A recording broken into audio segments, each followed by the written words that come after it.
اللهم صل على سيدنا محمد وعلى آل سيدنا محمد وبارك وسلم. اللهم صل على سيدنا محمد وعلى آل سيدنا محمد وبارك وسلم. اللهم صل على سيدنا محمد وعلى آل سيدنا محمد وبارك وسلم. تو انشاءاللہ یہ حدیث جبرائیل اس حدیث کا نام ہے. تو اس حدیث کو انشاءاللہ آج ہم پڑھیں گے، تو توجہ سے انشاءاللہ آپ لوگ اس کو سنیے گا. تمام حدیث مبارکہ میں اس حدیث کی بہت زیادہ اہمیت ہے. اس حدیث کا مقام باقی احادیث میں اسی طرح ہے جیسے سورہ فاتحہ کا مقام قرآن کی صورتوں میں ہے. سورہ فاتحہ پورے قرآن کا خلاصہ ہے. اللہ پاک نے سورہ فاتحہ کے اندر 3 مضامین کی وضاحت کی ہے: توحید، رسالت اور آخرت. اسی طرح حدیث جبرائیل جو ہے، اس حدیث کے اندر 2 اہم رکن اس کی وضاحت ہے، اور اس کے ساتھ ساتھ احسان کا بھی. یعنی اسلام، ایمان اور احسان، ان 3 چیزوں کی وضاحت ہے. تو توجہ سے سنیے گا انشاءاللہ اس کو. دیکھیں، اعوذ باللہ من الشیطان الرجیم، بسم اللہ الرحمن الرحیم. عن عمر بن الخطاب رضی اللہ عنہ. اس حدیث کو نقل کرتے ہیں عمر بن خطاب رضی اللہ عنہ. قال بین ما نحن عند رسول اللہ صلی اللہ علیہ وسلم. عمر فاروق فرماتے ہیں کہ ایک مرتبہ ہم نبی کریم صلی اللہ علیہ وسلم کے ارد گرد، یعنی آپ کے پاس بیٹھے ہوئے تھے. ذات یوم اطلع علینا رجل شدید بیاض الثیاب شدید سواد الشعر. فرماتے ہیں حضرت عمر فاروق رضی اللہ تعالیٰ عنہ کہ اچانک ایک شخص آیا ہمارے پاس.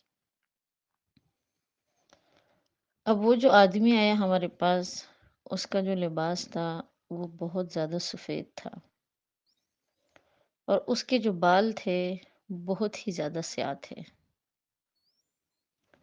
لا یرا علیہ اثر السفر. وہ ایسا شخص تھا کہ اس کے اوپر سفر کے کوئی اثرات نظر ہی نہیں آ رہے تھے. یعنی جیسے کوئی شخص سفر کر کے آتا ہے تو تھکاوٹ محسوس ہوتی ہے اس کے چہرے سے، تو کہتے وہ بہت فریش تھا. ایک تو اس کا لباس بہت ہی پاکیزہ لباس تھا، صاف ستھرا، بالکل سفید. اس کے سر کے بال جو تھے وہ بھی کالے سیاہ تھے، اور بالکل تر و تازہ تھا. اس کے اوپر سفر کے اثرات نظر ہی نہیں آ رہے تھے. اور حیرانگی کی بات یہ ہے کہ وہ لا یعرفوہ منا احد. ہم میں سے کوئی شخص بھی انہیں پہچانتا بھی نہیں تھا. یعنی مجمع میں جتنے لوگ بیٹھے ہوئے تھے کوئی شخص بھی اس کو نہیں پہچان رہا تھا. تو عمر فاروق فرماتے ہیں کہ ہمیں بڑی حیرت ہوئی کہ ایک تو اس کے اوپر سفر کے اثرات بھی نہیں ہیں، کہ تھکاوٹ اس کے چہرے سے نظر نہیں آ رہی کہ اگر یہ دور سے آیا ہے، اور قریب کا آدمی بھی نہیں لگتا، اس لیے کہ ہم میں سے کوئی اس کو پہچانتا بھی نہیں ہے.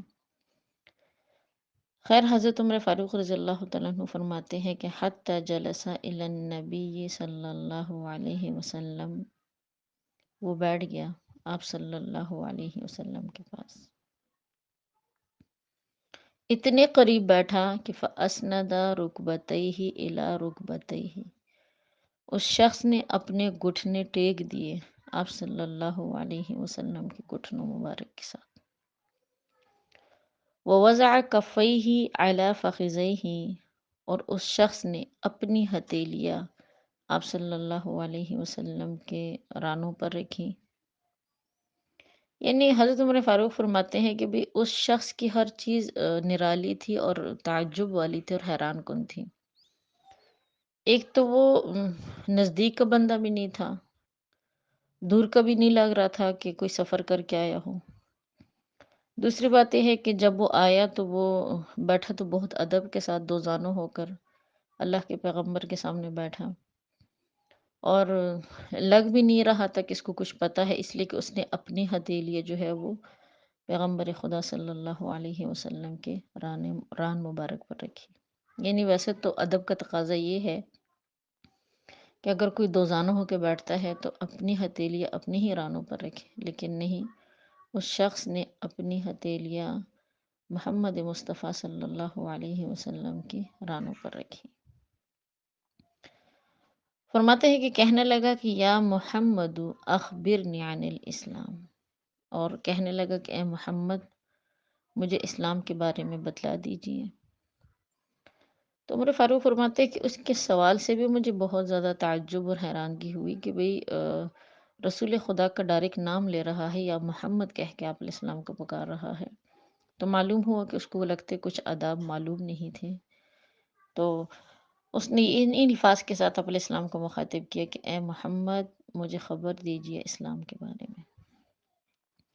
قال، اللہ کے پیغمبر صلی اللہ علیہ وسلم نے فرمایا، الاسلام ان تشہد اللہ الہ الا اللہ وان محمد رسول اللہ وتقیم الصلاة وتؤتی الزکاة وتصوم رمضان وتحج البیت ان استطعت الیہ سبیل۔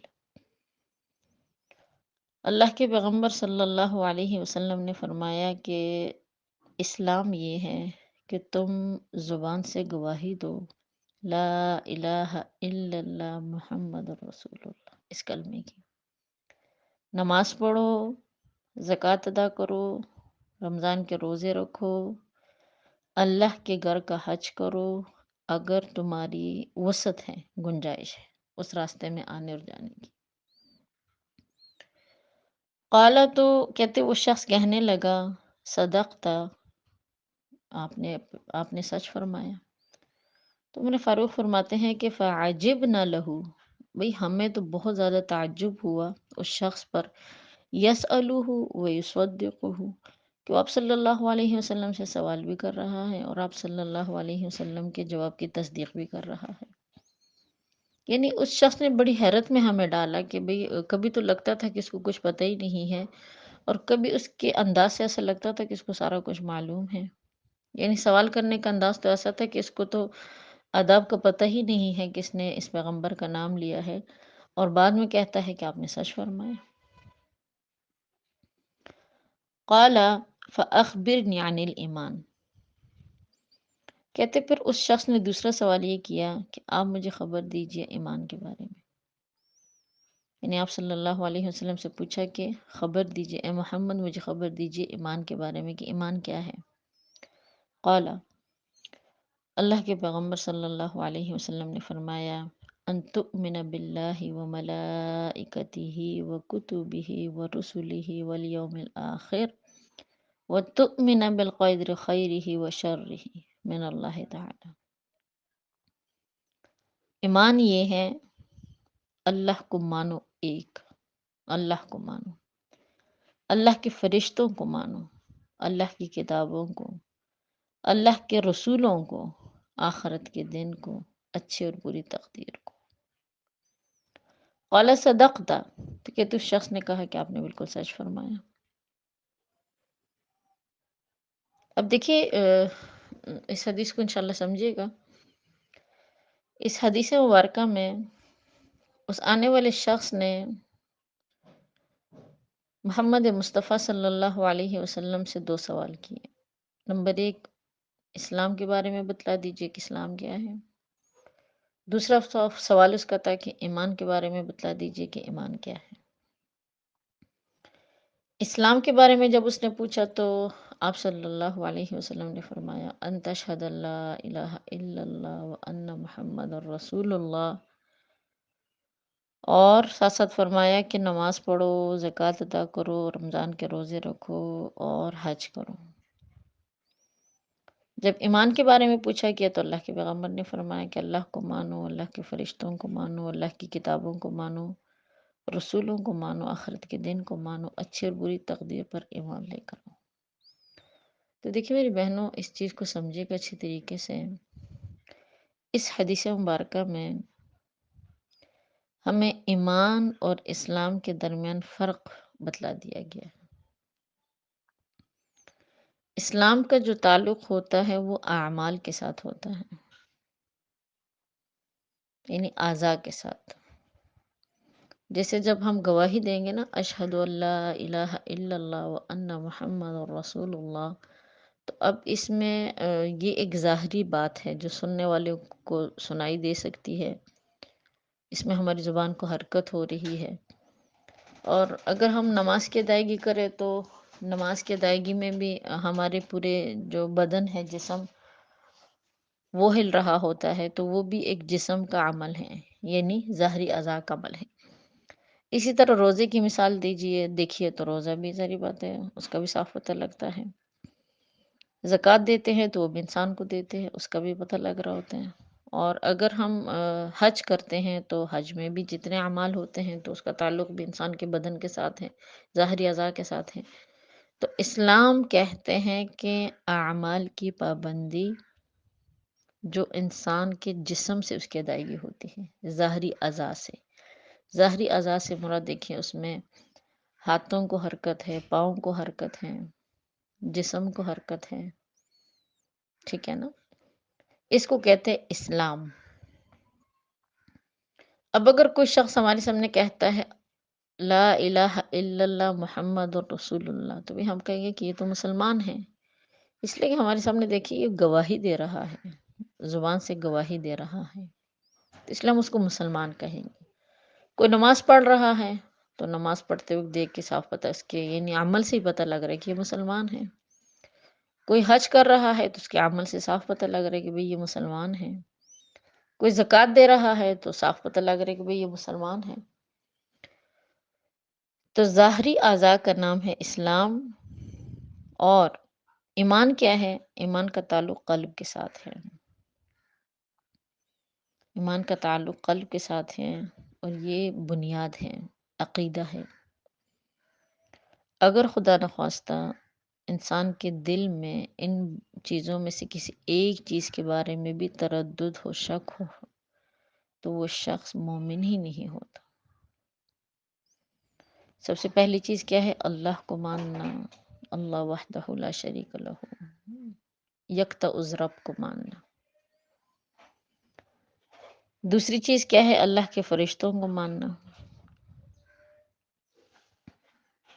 اللہ کے جتنے بھی فرشتے ہیں، چاہے ہمیں معلوم ہو معلوم نہ ہو، جتنے بھی فرشتے ہیں ان تمام پر ہمارا ایمان ہے۔ اللہ کی کتابوں کو ماننا، جتنی بھی کتابیں دنیا میں آئی، اللہ کے پیغمبروں کو ماننا، رسولوں کو ماننا، جتنے بھی پیغمبر ہمیں معلوم ہو معلوم نہ ہو، ان تمام پیغمبروں پر ہمارا ایمان ہے۔ اللہ وہ آپ کی طرف سے بھیجے گئے ہیں۔ آخرت کے دن پر ہمیں یقین ہونا کہ وہ دن آئے گا، ضرور آئے گا، اور اچھی اور بری تقدیر، روزمرہ ہمارے ساتھ جو بھی معاملات پیش آتے ہیں اس کو ماننا۔ جو بھی حالات پیش آتے ہیں وہ من جانب اللہ ہوتے ہیں، اللہ کی طرف سے ہوتے ہیں۔ برے حالات آتے ہیں تو وہ بھی اللہ کی طرف سے، اچھے حالات آتے ہیں تو وہ بھی اللہ کی طرف سے۔ تو اس لیے قرآن نے ہمیں بتلایا کہ بھئی تم انسان کی زندگی میں دو حالات آتے ہیں، یا تو شکر والے حالات ہوں گے یا پھر صبر والے حالات ہوں گے۔ تو اگر شکر والے حالات ہیں، یعنی اچھے حالات ہیں، ہم عافیت کے ساتھ ہیں، اس صورت میں اللہ نے عشائشی دی ہوئی ہے، صحت دی ہوئی ہے، اولاد دی ہوئی ہے، دولت دی ہوئی ہے، سکون دیا ہوا ہے، دل کا اطمینان عطا کیا ہوا ہے، حلال کمانے کی توفیق عطا کی ہوئی ہے، یعنی اللہ کی بہت ساری نعمتیں ہیں، بہت ساری، کہ جن کو انسان گن بھی نہیں سکتا۔ چلنے پھرنے کی طاقت دی ہوئی ہے، نیکی کی رجحان کی توفیق عطا کی ہوئی ہے، نیکی کرنے کی توفیق عطا کی ہوئی ہے، نیکی کے بارے میں سوچنے کی توفیق عطا کی ہوئی ہے۔ بے انتہا اللہ کی نعمتیں ہیں، اس پر انسان کو شکر ادا کرنا چاہیے۔ ایسی کیفیت بھی اللہ کی طرف سے ہوتی ہے، ایسے حالات اللہ کی طرف سے ہوتے ہیں۔ اور اگر انسان ایسی حالت میں ہے کہ مشکل میں ہے، تکلیف میں ہیں، چاہے وہ جسمانی تکلیف ہے، چاہے وہ مالی تکلیف ہے، چاہے دل کا بے چین ہونا ہے، چاہے کسی جگہ جسم میں کسی جگہ پر تکلیف، ٹھیک ہے نا، غم ہو، تکلیف ہو، تنگی ہو، ٹھیک ہے نا، ایسی نعمتیں کہ جن کو ہم چاہتے ہیں کہ ہمارے پاس وہ ان میں سے کوئی نعمت نہ ہو، ٹھیک ہے نا، کسی طرف سے بھی انسان کو ذہنی طور پر پریشانی ہو اور وہ چیز انسان کے بس میں نہ ہو اللہ کے علاوہ، بیماری ہے کہ وہ ڈاکٹروں سے علاج ممکن نہیں ہے، اللہ کی طرف رجوع ہے، اولاد ہے وہ نہیں ہے، اولاد کی تکلیف ہے، یعنی بہرحال جو بھی تکالیف ہے وہ تمام کی تمالیف کس کی طرف سے ہیں؟ اللہ کی طرف سے، اس پر انسان کو صبر کرنا چاہیے۔ اسی چیز کو کہا جاتا ہے ایمان، یہی انسان کا سب سے اہم سمجھے کہ جز ہے، ضروری ہے۔ تو دیکھیے دوسری بات، اب بہن یہ بھی توجہ سے سنیے گا کہ اسلام اعمال کا نام ہے، ظاہری اعمال، ایمان قلب کا نام ہے۔ تو دیکھیے میری بہنوں، اس بات کو آپ توجہ سے سنیے گا، اگر ہمارے قلب کے معاملات میں ذرا برابر کسی وقت بھی تردد آ جائے تو بندہ در ایمان سے نکل جاتا ہے۔ کیا مطلب؟ اس کو سمجھے گا، اگر خدا نخواستہ دل کی کیفیت ایسی ہو جائے کہ اللہ کے پیغمبر میں سے کسی کو بندہ نہ مانے، کتابوں میں کوئی شک آ جائے، فرشتوں میں کوئی شک آ جائے، زیادہ تر جو ہمارے حالات ہوتے ہیں کہ تقدیر کے متعلق کہ اچھے حالات آتے ہیں تو اس ٹائم تو شکر کی طرف دھیان نہیں رہتا، لیکن جب برے حالات آتے ہیں تو عجیب عجیب سے الفاظ ہماری زبانوں سے نکل پڑتے ہیں، ناشکری تو چلو بہت چھوٹی چیز ہے، بعض اوقات کفر یا کلمات بھی منہ سے نکل جاتے ہیں کہ بھئی اللہ کو ہم ہی ملے ہیں تکالیف کے لیے، نعوذ باللہ، اس در کے علاوہ اللہ نے کوئی در دیکھا نہیں ہے، جب سے میں پیدا ہوئی ہوں تو مطلب میں تکلیفوں میں ہوں، میں نے کبھی راحت کے دن نہیں دیکھے۔ تو ایسے بیہودہ قسم کے جو الفاظ ہوتے ہیں یہ بعض اوقات انسان کو ایمان سے نکال دیتے ہیں۔ تو دیکھیے میری بہنوں، اپنے ایمان کی حفاظت کیجیے۔ ہماری زندگی جتنی بھی طویل ہو، آخرکار اس زندگی نے گزر جانا ہے۔ یقین مانیے 80 سال سے زیادہ ہم میں سے کوئی بھی نہیں جی سکتا، آج کل تو 80 سال بھی بہت مشکل ہے۔ 60 سال تک زیادہ تر زندگی ہے، اب تو 60 بھی مشکلوں سے جو حالات چل رہے، خوراکیں چل رہی ہیں، 50 60 40 سال، چلے 60 کا سمجھ لے، 70 سمجھ لے۔ تو اس لیے اس مختصر زندگی کے لیے اپنے زبان سے کفر کلمات نکلانا، اپنی ابدی زندگی کو برباد کرنا، میں کہتی ہوں کہ یہ کوئی عقل کی بات نہیں۔ ہر انسان کی زندگی میں تکالیف بھی ہے، مشکل بھی ہے، پریشانیاں بھی ہیں، اس کو صبر کے ساتھ سہنے کی کوشش کیجیے۔ اللہ کے ہر فیصلے پر راضی رہیے گا، یا اللہ ہم تجھ سے راضی ہے، تو ہم سے راضی رہنا۔